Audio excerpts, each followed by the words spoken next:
नमस्कार, मैं राम प्रकाश राय। रविवार के इस खास बात में आपका स्वागत। मध्य प्रदेश की भारतीय जनता पार्टी में सब कुछ ठीक ठाक नहीं चल रहा है। वहाँ पर जो भगदड़ है वो कहानी कुछ और कह रही है। साल के अंत में विधानसभा के चुनाव होने हैं। विधानसभा के चुनाव जब सर पे हों या अन्य चुनाव जब होते हैं तो ये देखा जाता है आमतौर पर कि तमाम दलों में भगदड़ मचती है, दल बदल होते हैं। पर मध्य प्रदेश में कहानी कुछ और है। मध्य प्रदेश में जो कहानी है, सत्तारूढ़ जो भारतीय जनता पार्टी है, जो जीत के लगातार दावे कर रही है, वहाँ से कई सारे नेता भागने की तैयारी में हैं। इन सब में सबसे बड़ा जो नाम है, अब तमाम मीडिया रिपोर्ट्स और ख़बरों की मान ली जाए तो ज्योतिरादित्य सिंधिया की स्थिति ठीक नहीं है। ज्योतिरादित्य सिंधिया के लिए खबर आ रही है कि वो भी हो सकता है कि चुनाव आने तक ये घोषणा हो जाए कि भारतीय जनता पार्टी छोड़ चुके हैं ज्योतिरादित्य सिंधिया, और अगर वो भाजपा छोड़ते हैं तो विकल्प है कांग्रेस।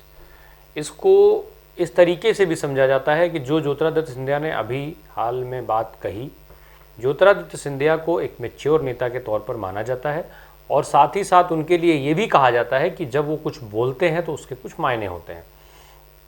अब कांग्रेस छोड़ करके जाने के इतने समय के बाद जब उन्होंने कांग्रेस को लेकर के बात की तो उन्होंने ये कहा कि उन्होंने कांग्रेस जो है किसी पद के लालच में नहीं छोड़ा था, बल्कि कांग्रेस पार्टी में उनका सम्मान नहीं हुआ था। मुख्यमंत्री ने अपनी कुर्सी पर बैठ करके उनका सम्मान नहीं किया, पार्टी में उनका अपमान हुआ और इसलिए उन्होंने पार्टी छोड़ी थी। वो आत्मसम्मान से समझौता नहीं कर सकते हैं। ज्योतिरादित्य सिंधिया की यूँ तो ये लाइनें अगर देखी जाएँ तो काफ़ी एक तरह से देखा जाए तो बेहद सामान्य लाइनें हैं, पर जब उसका सियासी विश्लेषण किया जाएगा तो ये लाइनें बहुत महत्वपूर्ण हो जाती हैं, क्योंकि इस साल के अंत में विधानसभा के चुनाव होने हैं। ये सबसे महत्वपूर्ण बात है।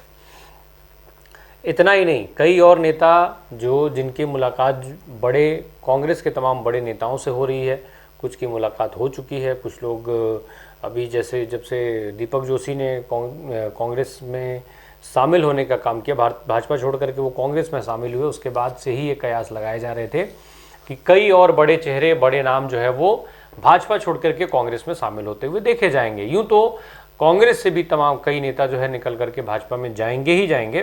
कुछ नाम चर्चा में भी हैं, पर ये संख्या भाजपा से कांग्रेस की ओर जाने वाली ज़्यादा है।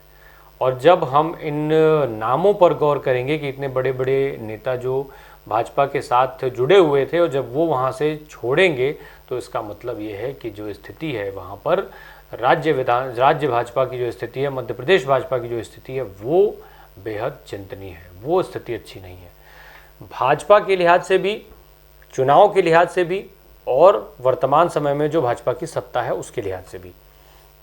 जब इस चीज़ को हम एनालाइज करेंगे कि किस तरीके से वहाँ पर स्थितियां पैदा हो रही हैं, किस तरीके से शिवराज सिंह चौहान जो मुख्यमंत्री हैं वहाँ पर लंबे समय से, उनकी जो उनका धड़ा है, जो उनका खेमा है, वो अपना वर्चस्व कायम करने के लिए तमाम सारी चीज़ों पर तमाम जो दूसरे नेता हैं उनके लिए मुश्किलें खड़ी कर रहा है। साथ ही साथ जो ज्योतिरादित्य सिंधिया के भाजपा में शामिल होने के बाद मध्य प्रदेश में जो नया धड़ा तैयार हुआ, वो किस तरीके से भारतीय जनता पार्टी की मुश्किलें बढ़ा रहा है, और इसके अलावा भाजपा के जो दूसरे नेता हैं उनकी क्या स्थिति है। हालांकि इस बारे में पहले भी कुछ एपिसोड्स में कुछ बातें हो चुकी हैं।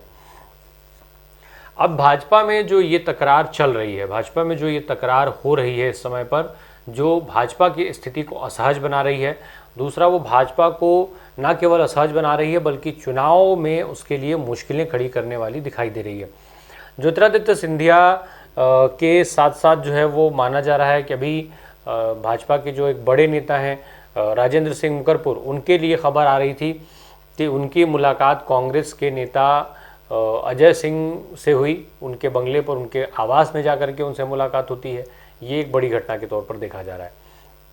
चूँकि राजेंद्र जो हैं वो मध्य प्रदेश खनिज विकास निगम जो है उसके उपाध्यक्ष हैं, और ये जो है राज्य में उस खेमे से इनकी नाराज़गी है जो भाजपा का वो खेमा है जिसमें कुछ बड़े नाम ऐसे हैं जो सिंधिया के करीबी हैं, उनसे इनकी नाराज़गी देखी जा रही है।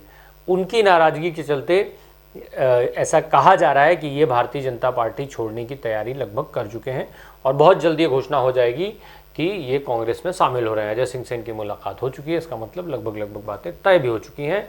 यानी अगर देखा जाए तो इन खबरों में कुछ सच्चाई हो सकती है, जल्दी ही इनका नाम सामने आ सकता है कि अब ये वहाँ पर जा चुके हैं।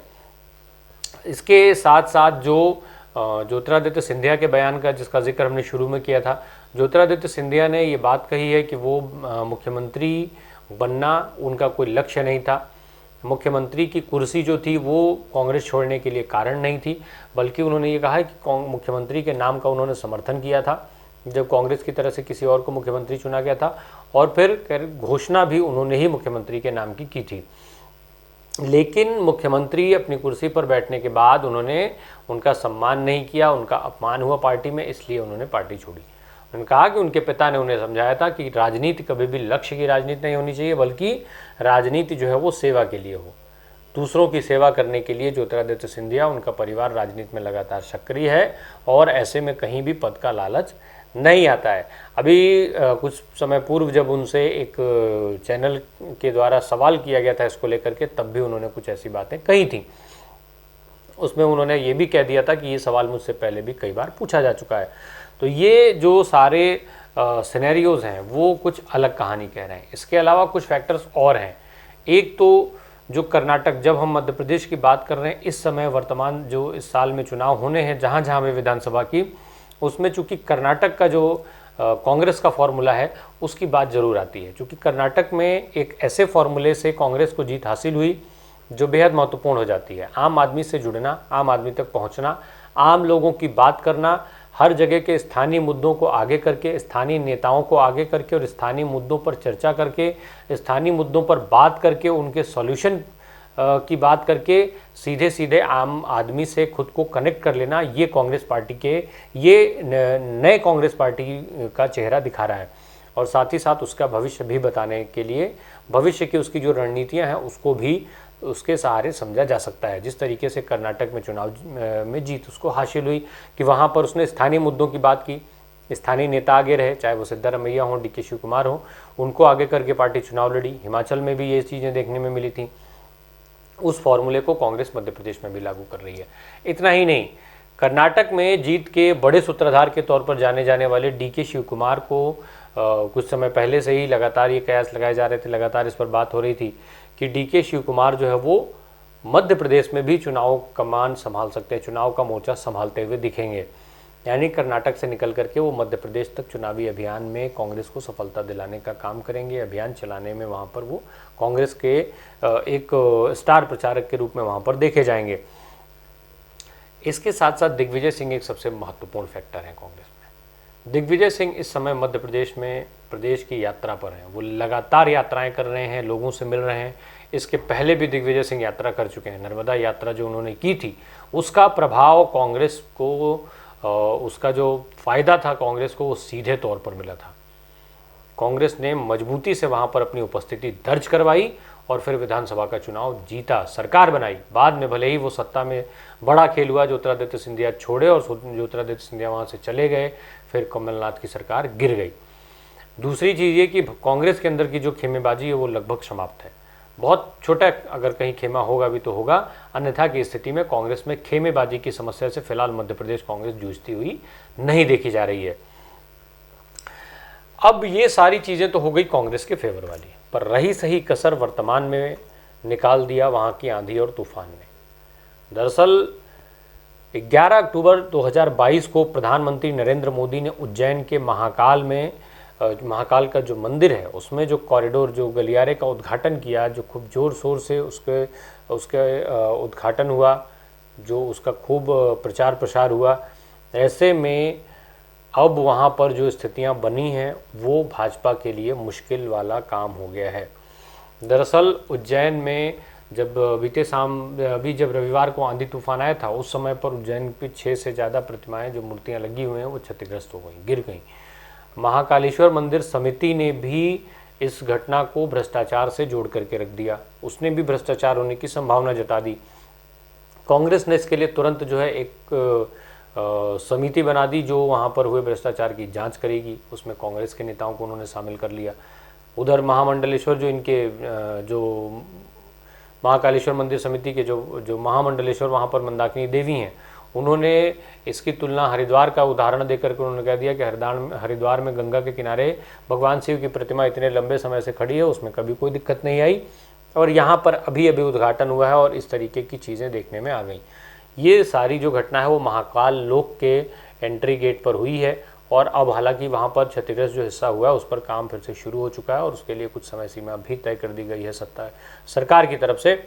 पर उस सबके बीच, इन सबके बावजूद भी कांग्रेस इसको बड़ा मुद्दा बना रही है। जिस भ्रष्टाचार के मुद्दे को लेकर के प्रधानमंत्री नरेंद्र मोदी से लगाए तो तमाम भाजपा नेता कांग्रेस को घेरने का काम करते हैं, वही लोग अब वही कांग्रेस जो है इनके ऊपर वापस से इनके ऊपर हमलावर हो गई है।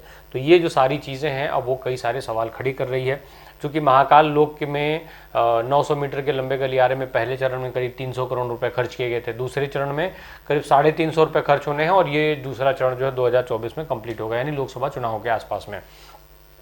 ऐसे में कांग्रेस पार्टी अब इस भ्रष्टाचार के मुद्दे को भी जिंदा कर रही है। एक तरफ वो लोगों के लिए गारंटी ला रही है, दूसरी तरफ भ्रष्टाचार के मुद्दे को भी आगे बढ़ाने का काम कर रही है। 40% भ्रष्टाचार का मुद्दा कर्नाटक में चला था और उसने अपना असर, अपनी छाप वहां पर छोड़ी, वहां के चुनाव के परिणामों को बदलने में एक महत्वपूर्ण भूमिका निभाई। ऐसे में मध्य प्रदेश में अब क्या बदलाव होंगे, ये एक देखने वाली बात होगी। निश्चित तौर पर भाजपा की जो ये भगदड़ है वो मध्य प्रदेश की कहानी बता रही है, और इस कहानी के हिसाब से देखा जाए तो मध्य प्रदेश की सत्ता भारतीय जनता पार्टी के हाथ से जा रही है। यानी अगर सिंधिया भी, जिस तरीके से बड़े नाम आ रहे हैं भाजपा से छोड़ करके जाने वाले, साथ में सिंधिया का नाम भी आ रहा है, निश्चित तौर पर भाजपा के लिए बड़ा डेंट होगा, और भाजपा इससे कैसे उभरेगी ये आने वाला समय बताएगा। हालांकि भाजपा हर समय चुनावी मोड में रहती है और लगातार ज़मीन पर भाजपा का जो संगठन है वो काम करने में लगा हुआ है। देखना ये होगा कि क्या वो इससे उभर पाते हैं और सत्ता में उनकी वापसी हो पाती है, या फिर सत्ता कांग्रेस के हाथ में चली जाती है। और कांग्रेस जो कर्नाटक में जिस उद्देश्य को लेकर के वो लड़ी थी और जिस कर्नाटक का उदाहरण दे रही है, उस तरीके की जीत एक बार मध्य प्रदेश में भी वो कांग्रेस पार्टी दोहराने में कामयाब हो पाती है। धन्यवाद।